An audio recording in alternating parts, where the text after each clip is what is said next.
I thought the hardest part of that day would be learning my newborn daughter had a heart defect.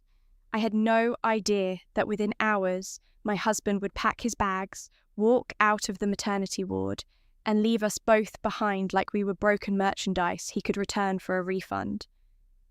The fluorescent lights in the NICU burned my eyes as I stood outside the glass window, staring at the impossibly tiny person in the incubator, Lily. We'd named her Lily because David said it meant purity and new beginnings. She was 20 hours old, 5 pounds 3 ounces, and according to the paediatric cardiologist who'd just finished explaining things in words that felt like they were coming from underwater, she had a condition called tetralogy of Fallot. 4 separate heart defects. Surgery required within the first year of life, multiple procedures likely, long-term monitoring essential. Prognosis, uncertain but often good with proper care. I'd nodded through all of it, my hand pressed against the glass separating me from my daughter, watching her chest rise and fall with mechanical assistance, trying to comprehend how something so small could have so many things wrong at once. The doctor had been kind, gentle, professional. He'd drawn diagrams. He'd explained survival rates. He'd told me about other families who'd been through this, children who were now healthy teenagers living normal lives. But all I could think was, where is David? He'd been there during delivery. He'd held my hand through contractions, counted breaths with me, told me I was strong and brave and doing amazing. He'd cut the umbilical cord with tears in his eyes. He'd held Lily for exactly 47 seconds before the nurses noticed her blue-tinged skin and rapid breathing and whisked her away for evaluation. That was 6 hours ago. Since then, David had been in our hospital room, door closed, on his phone. When the cardiologist had come to explain Lily's condition, I'd asked the nurse to get David. She'd knocked on the door twice. No answer. She'd opened it to find the room empty, his overnight bag gone from the chair where he'd left it. Maybe he went to get coffee, she'd said, but something in her tone suggested she'd seen this before, knew what it meant when fathers disappeared during crisis moments. Now I stood alone outside the NICU, my body still aching from delivery, my breasts heavy with milk for a baby I couldn't hold yet, and my phone buzzed in my pocket. A text from David. I can't do this. I'm sorry. I'm so sorry. But I can't be a father to a sick kid. I'm not strong enough. I'm at my brother's. Don't try to call me. I need time to think. The words blurred as tears filled my eyes. I read them again, certain I must have misunderstood. But no, the meaning was crystal clear. My husband of 4 years, the man who'd proposed on a beach at sunset, who'd promised in front of 200 people to love me in sickness and health, who'd spent 9 months picking out nursery colours and building a crib and talking to my belly about all the things he'd teach our daughter, had left. Not left the hospital, left us, left our daughter who hadn't even been alive for a full day yet. Left because she wasn't perfect, wasn't the healthy, easy baby he'd ordered, wasn't worth the trouble. I slid down the wall until I was sitting on the cold linoleum floor, still staring at my phone, and something inside me that had been barely holding together through the fear and exhaustion and shock of the past 6 hours finally shattered. I pressed my fist against my mouth to muffle the sound, but it came anyway, a low, keening wail that brought 2 nurses running. Honey, what happened? Are you hurt? Is it the baby? I couldn't speak. I just held out my phone, showing them the text, and watched understanding dawn on their faces. The older nurse, a woman named Rita who'd been checking on me all day, took my phone gently and read the message. Her expression went from concerned to furious so fast it was almost comical. That absolute piece of garbage, she said quietly. That worthless, spineless excuse for a man. The younger nurse helped me to my feet. Come on, sweetheart, let's get you back to your room. You just gave birth. You need to rest. I need to be with Lily, I said, my voice coming out hoarse and strange. You can't go in the NICU yet. She's stable right now and the doctors are monitoring her closely. You need to take care of yourself so you can take care of her. Come on. They led me back to the maternity room, the one with the empty second chair, the one that should have held a proud father, but instead held nothing but absence. They helped me into bed, brought me water I didn't drink, adjusted pillows I didn't need. Rita sat on the edge of the bed and took my hand. I've been a labour and delivery nurse for 32 years, she said, and I've seen a lot of things. Good things, beautiful things, miraculous things. But I've also seen this. Men who can't handle when things aren't perfect. Men who run when their partners need them most. It's not common, but it happens, and every single time it makes me want to commit violence. Despite everything, that almost made me smile. Almost. What do I do? I whispered. Right now, you rest, you eat something, you let your body recover from growing and delivering a human being. Tomorrow will help you figure out the next steps. The social worker will come by, help you apply for support services, connect you with resources for parents of children with congenital heart defects. There's a support group that meets here twice a month. You're not alone in this, even though it feels like you are right now. But I am alone, I said. And saying it out loud made it real in a way that was almost unbearable. I'm completely alone. How am I supposed to do this by myself? Rita squeezed my hand. The same way thousands of other mothers do it. 1 day at a time, 1 hour at a time, 1 minute at a time, if that's all you can manage. Your daughter needs you, and you're going to be there for her because that's what mothers do. And you know what else? You're going to be amazing at it, because you're already here.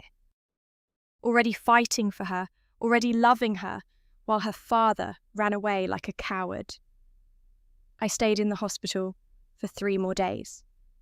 Hospital policy required it after a vaginal delivery with complications, and Lily needed to be stabilised before we could discuss next steps. During those 3 days, David sent 2 more texts. The first, I know you're angry, I don't blame you. But this isn't what I signed up for. A special needs kid, years of surgeries and medical bills and worry. I can't handle it. I'm not built for this kind of stress. The second, my lawyer says we should probably start divorce proceedings. I'll agree to split custody once she's healthy, but I can't be involved in the medical stuff. It's too much.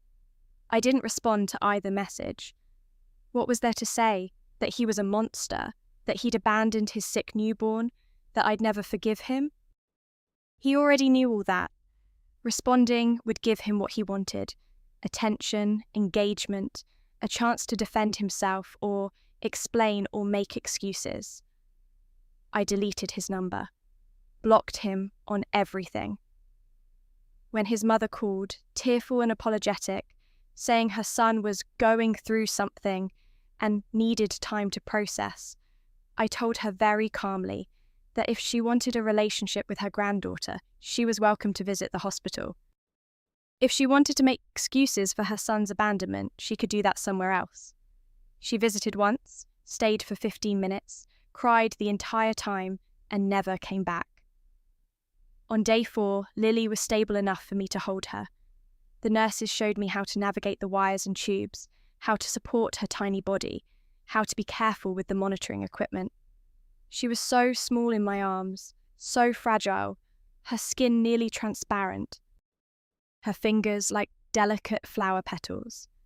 She opened her eyes, dark blue and unfocused, and I felt something shift and solidify inside me. This was my daughter, my responsibility, my purpose. Whatever it took, however hard it got, I would be here for her.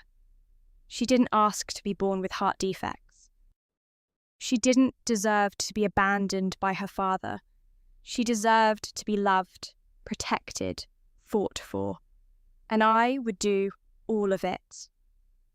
The social worker, a gentle woman named Angela, helped me apply for state medical assistance to supplement my insurance. She connected me with a non-profit that provided support for families with medically complex children. She gave me pamphlets about parental leave, about disability services, about support groups and counselling. She also, very quietly, gave me the card of a family law attorney who specialised in cases involving abandonment and child support. Quote, 16, she said.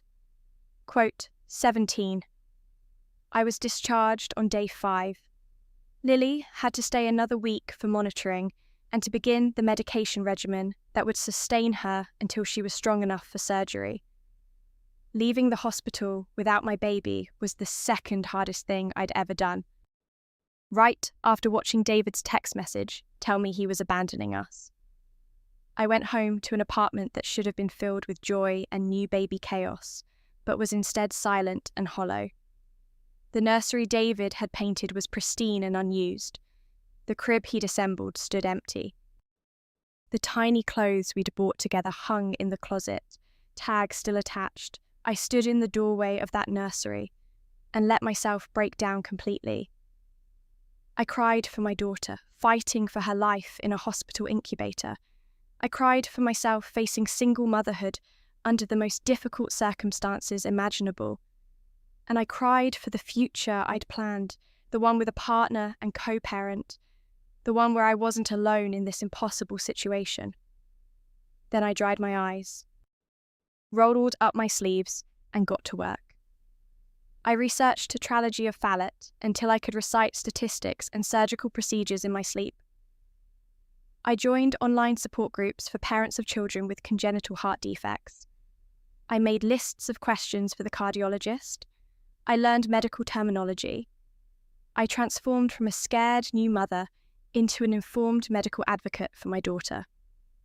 I also called the attorney Angela had recommended. Her name was Victoria Marsh.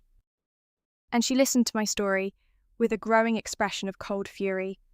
Quote, 18, she said when I finished. Quote, 19, quote, 20, I said tiredly.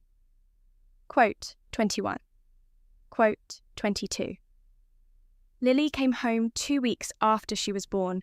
Her medication was regulated, her condition stable, her surgery scheduled for when she reached 3 months old. The first night home was terrifying. Every breath she took sounded laboured. Every time she slept.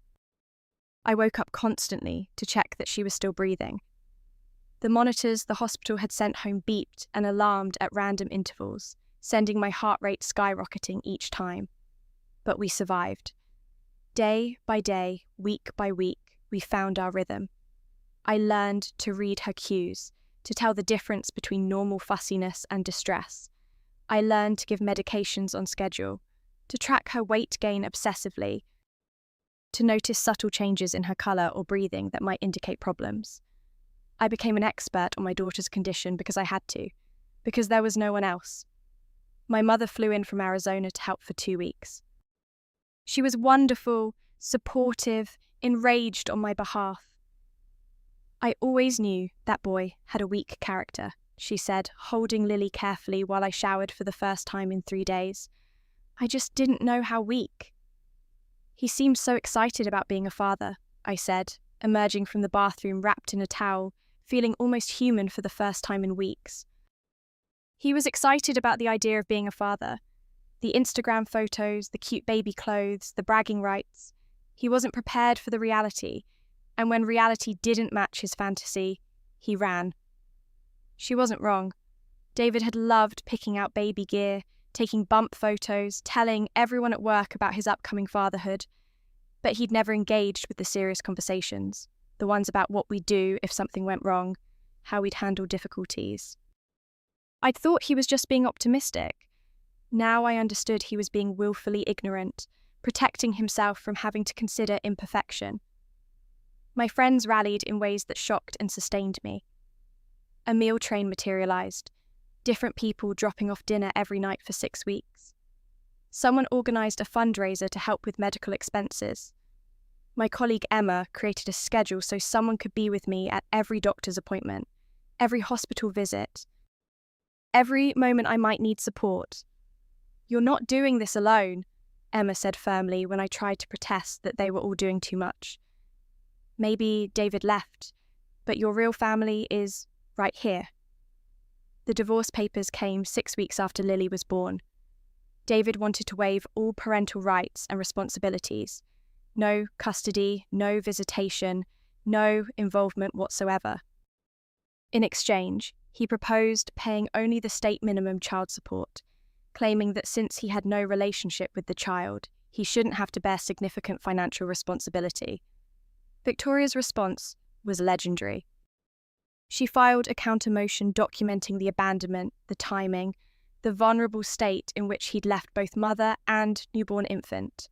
She included medical records showing Lily's condition, projected costs for her lifetime care, and demanded that David pay not state minimum, but a percentage of his substantial software engineer salary appropriate to their child's medical needs.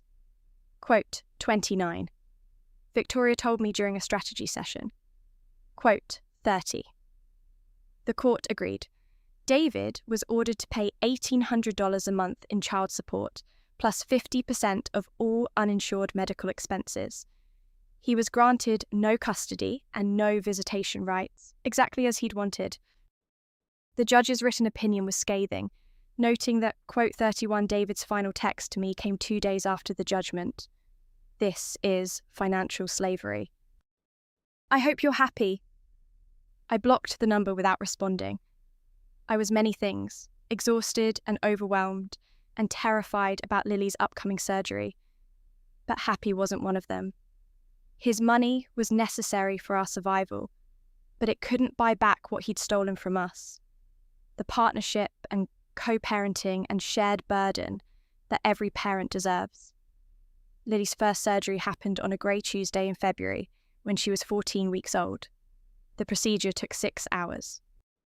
I spent those 6 hours in the surgical waiting room, surrounded by my mother, Emma, and 3 other friends who'd taken the day off work to be there. We didn't talk much, just sat together, a physical reminder that I wasn't alone, that my daughter had people fighting for her, even if her father wasn't one of them. When the surgeon finally emerged, still in his scrubs, I stood so fast I nearly fell over. "The surgery went well," he said, and the relief was so intense I actually felt my knees buckle. Emma caught my elbow, held me steady. "We repaired all 4 defects. Her oxygen saturation is excellent. She'll need to stay in cardiac ICU for a few days, but I'm very optimistic about her recovery." I cried, obviously. My mother cried. Emma cried. The surgeon smiled his professional surgeon smile and said I could see Lily in about an hour once they had her settled in CICU. That hour was the longest of my life, but when they finally let me back, when I saw my daughter, tiny and pale and covered in tubes but alive, breathing steadily, heart beating with a rhythm it had never managed before, something inside me unclenched for the first time since her birth. "You did it, baby girl," I whispered, touching her hand carefully around the IV lines. "You're so strong, so much stronger than your father ever was." Recovery was hard. 2 weeks in the hospital, learning a new medication regimen, watching for complications, celebrating small victories like the removal of each tube and wire. But Lily fought through all of it with a determination that was humbling. 3 weeks post-surgery, she smiled for the first time, a real social smile that lit up her entire face. I took a photo and almost sent it to David. Then I remembered he'd chosen to miss this. He'd chosen to walk away from witnessing his daughter's strength, her resilience, her beautiful smile. That was his loss, not ours. The first year of Lily's life was the hardest thing I'd ever experienced. Medication schedules, therapy appointments, cardiology checkups, developmental monitoring, financial stress, physical exhaustion that went beyond anything I'd imagined possible. There were nights I sat on the bathroom floor and cried from sheer overwhelm, wondering how I was going to make it through another day. But I did. We did. Day by day, Lily grew stronger. Her oxygen saturation stayed good. Her weight gain was steady. Her development hit milestones, sometimes late but always eventually. She learned to roll over, to sit up, to eat solid foods.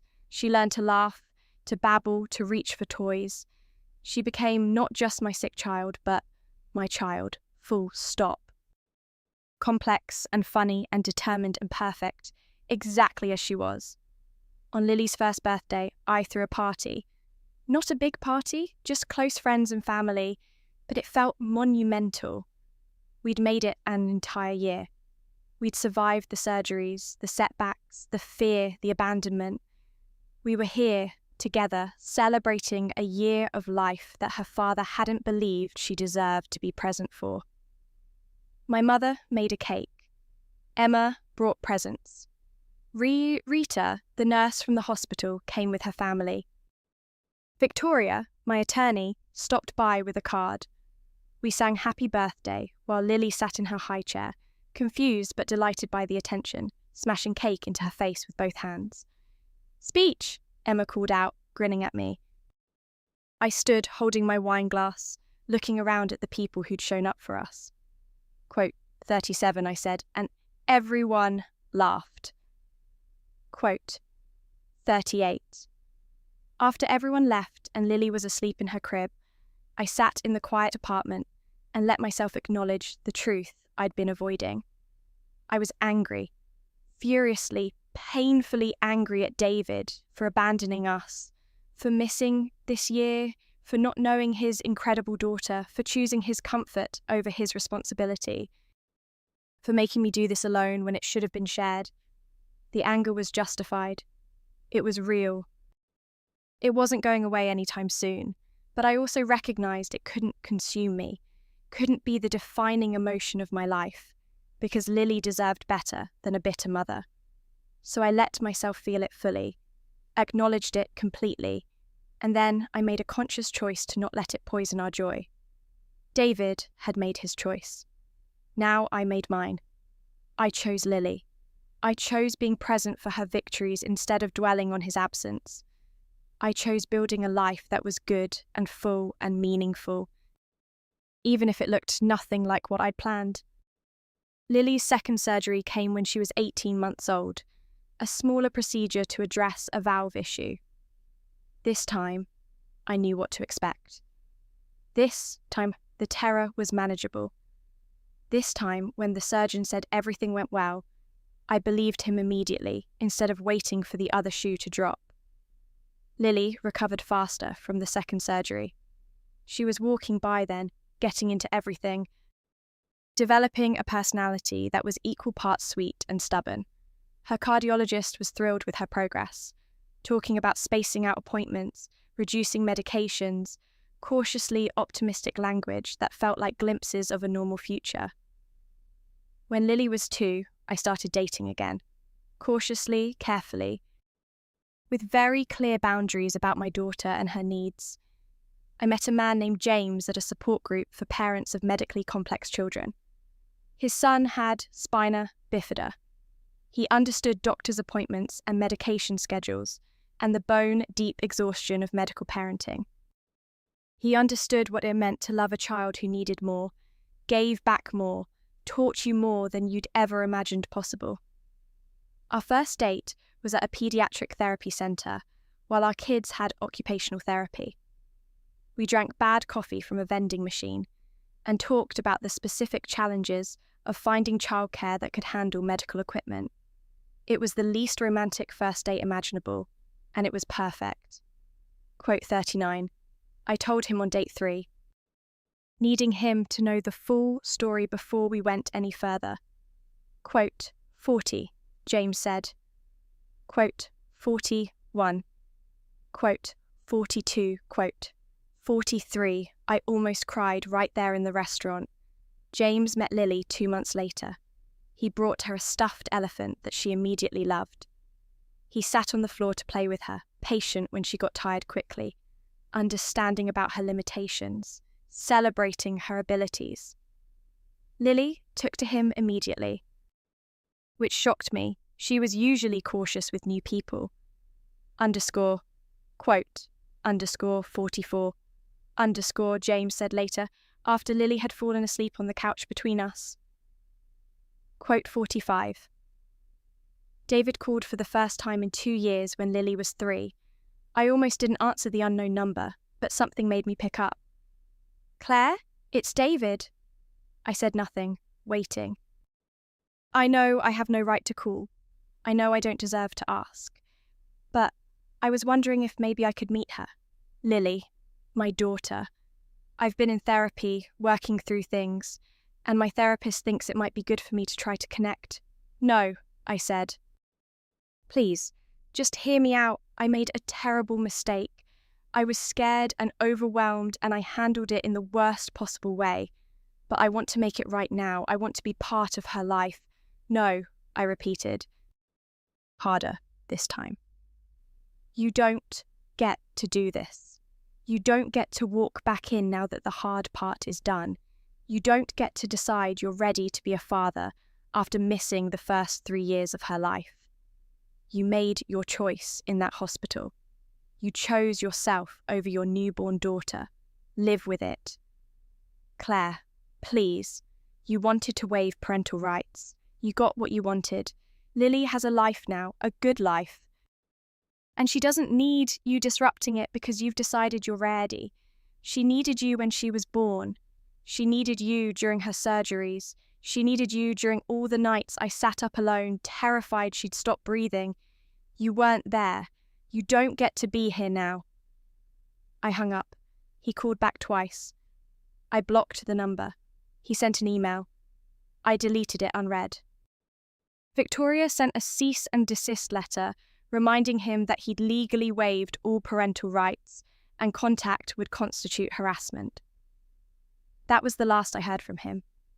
James proposed when Lily was 4. We'd been together for 2 years, living together for 6 months, building a life that was messy and complicated and beautiful. His son, Marcus, was 6, and he and Lily had become inseparable despite their different challenges. James understood that marrying me meant marrying into medical complexity, meant being present for cardiology appointments and potential future surgeries, meant loving a child who would always need more attention and care than typical kids. "I know what I'm signing up for," he said when I tried to make sure he understood what he was getting into. "I'm choosing this.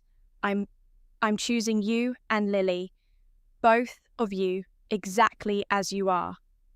We got married 6 months later in a small ceremony at the same hospital where Lily had been born. Rita was there crying. Angela, the social worker, came. Victoria brought her wife. Emma was maid of honour. My mother walked me down the aisle. And Lily was Flower Girl, wearing a purple dress and throwing petals with more enthusiasm than accuracy. Her surgical scars visible above her neckline, proof of everything she'd survived. During the reception, Rita pulled me aside. Quote, 56, she said. Quote, 57. Quote, 58, I admitted. Quote, 59. Quote, 60. Rita corrected gently. Quote, 6'1" Lily started kindergarten when she was 5. A mainstream classroom with support services, an IEP that addressed her needs. A teacher who understood that sometimes she'd need breaks when she got tired. She made friends, learned to read, brought home artwork covered in glitter and enthusiasm. Her cardiologist continued to be pleased with her progress. The last major surgery was likely behind her, though she'd need monitoring for life. She'd always have limitations, would never be an athlete, would need to be careful about overtaxing her repaired heart. But she'd have a life, a good life, a normal-ish life. One evening, when Lily was 6, she asked about her biological father for the first time. We were reading bedtime stories, and she pointed to the picture book's illustration of a family with 2 parents and 2 kids. "Marcus has a dad," she said thoughtfully. "His other dad, not James. Where's my other dad?" I'd known this question was coming eventually. I'd prepared for it with my therapist, discussed it with James, practiced how to be honest without being cruel. "You had a biological father," I said carefully, "but he made a choice when you were a baby to not be part of our lives. That was his decision, not anything to do with you. You were and are perfect, and his leaving was about his problems, not yours." Why did he leave? How do you explain to a 6-year-old that her father was a coward? That he couldn't handle her being sick? That he prioritized his comfort over his responsibility? Quote, 67, I said finally. Quote, 68. Quote, 69. Quote, 70. She thought about this for a moment, then shrugged with the casual acceptance of children. Quote, 71. And that was it. The topic that had felt so enormous, so fraught, handled with childhood pragmatism and moved past. She'd have more questions eventually, would process the abandonment differently as she got older. But for now, she was satisfied with the answer that some people left and others stayed, and the ones who stayed were the ones who mattered. When Lily was 8, I started speaking at support groups for parents of medically complex children, sharing my story, the fear and abandonment and survival and strength that had defined her early years. I was always honest about the hardest parts, the moments I'd wanted to give up, the fury at David that still surfaced sometimes when I was tired. But I was also honest about the joy, about Lily's laugh, her determination, her kindness toward other kids who struggled, about how Marcus and Lily had created their own sibling bond, protective and loving and fierce, about how James had proven that showing up was a choice, that being a father was about presence and commitment, not biology, about how our non-traditional family was just as real and valid as any other. After one particularly well-attended session, a young mother approached me. She was holding a baby who couldn't have been more than 2 months old, and her eyes were red from crying. Quote, 72, she whispered. Quote, 73. I took her hand, this stranger who'd just had her world shattered exactly like mine had been 8 years ago. You're going to survive this, I told her. I know it doesn't feel like it right now. I know it feels like the end of the world. But you're going to get through it day by day, and your son is going to be amazing. And eventually you'll realize that the man who left wasn't strong enough to be part of your lives. His loss, not yours. Does it get easier? Yes and no. The logistical stuff gets easier as you learn the systems and build your support network. The medical stuff gets easier as you become an expert on your child's needs. But the anger at being abandoned, that takes longer. That you have to work through in therapy and support groups and late-night conversations with people who get it. But it does get better, I promise. She cried on my shoulder for 5 minutes while I held her and her baby. This young mother who was right at the beginning of a journey I knew too well. When she pulled away, she looked at me with something like hope in her eyes. Thank you, she said, for being honest, for not saying it'll all be fine or everything happens for a reason or he'll come back when he's ready. Thank you for just being real. That's what we do here, so I said. We tell the truth, the hard, ugly truth about how difficult this is, and the beautiful truth about how strong we become. You're going to be amazing at this. Your son is lucky to have you. 10 years after Lily was born, I was sitting in yet another cardiology appointment. But this time, the news was extraordinary. Her heart function was excellent. Her growth was on track. Her activity level was limited, but manageable. The cardiologist wanted to space out appointments to annually instead of every 6 months. She's doing remarkably well, he said, smiling at Lily, who was more interested in the stickers on his desk than the conversation. All things considered, this is about the best outcome we could have hoped for. She'll always need monitoring, but her quality of life should be quite good. In the car on the way home, Lily asked if we could stop for ice cream to celebrate. Celebrate what? James asked from the driver's seat. Lily said matter-of-factly. I said, catching James's eye in the rearview mirror, both of us grinning. We got ice cream. We sat outside at a picnic table in the spring sunshine. Lily and Marcus argued about whether chocolate or vanilla was superior. James stole bites of my strawberry cone. It was ordinary and perfect, a moment of normal family life that had once seemed impossible.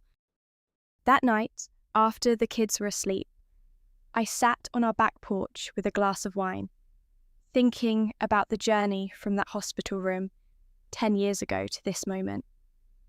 All the fear and pain and struggle, all the victories and setbacks and small daily triumphs, all the nights I'd been certain I couldn't go on, followed by mornings where I'd found the strength anyway. David had abandoned us thinking Lily's heart defects would define our lives, would make us tragic and broken. He'd been wrong. Lily's heart defects were just one part of her, one aspect of a whole, complex, wonderful person. She was funny and stubborn and kind and creative and smart. She was learning piano, terrible at it, but enthusiastic. She was obsessed with horses and Harry Potter and anything involving glitter. She fought with her brother and loved him fiercely. She was, in short, a regular kid who happened to need some extra medical attention. The abandonment had shaped me too, but not in the way David probably imagined. It hadn't made me bitter or broken. It had made me stronger, more resilient, more certain of what I was capable of. It had taught me that love wasn't just a feeling but a choice, a daily decision to show up even when things were hard. It had connected me to a community of parents who understood that special needs really meant especially loved. And it had led me to James, who taught me that not all men ran when things got difficult. Some stayed, some chose the hard road because the people at the end of it were worth it. My phone buzzed with a text from Rita. "How did the appointment go?" "Amazing," I typed back.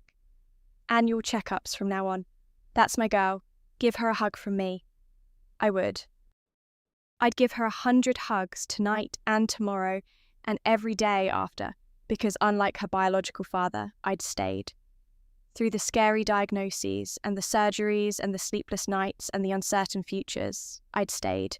And I'd been rewarded with the privilege of watching this incredible human being grow and thrive. David would never know what he'd missed. He'd never know the sound of Lily's laugh or the way she approached problems with stubborn determination or how fiercely she loved the people who loved her back. He'd chosen to miss all of it, and that was his loss. But it was our gain, because his absence had made room for James, for the chosen family we'd built, for the life we'd created that was messy and complicated and absolutely beautiful. I finished my wine and went back inside, checking on both kids before heading to bed. Marcus was sprawled across his mattress like a starfish, his CPAP mask slightly askew. I adjusted it gently. Lily was curled on her side, clutching the stuffed elephant James had given her years ago, her chest rising and falling with the steady rhythm of a heart that worked, that beat strongly, that sustained a life her father had deemed not worth fighting for. I kissed her forehead and whispered what I whispered every night. "I'm so glad you're here, baby girl. So glad I get to be your mum." She didn't stir, lost in whatever dreams occupied the minds of 10-year-olds. I stood there for a moment longer, watching her sleep, feeling the weight and privilege of motherhood, of having been trusted with this extraordinary person's life.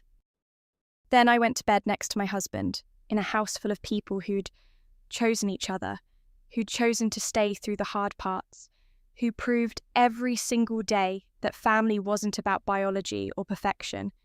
It was about showing up.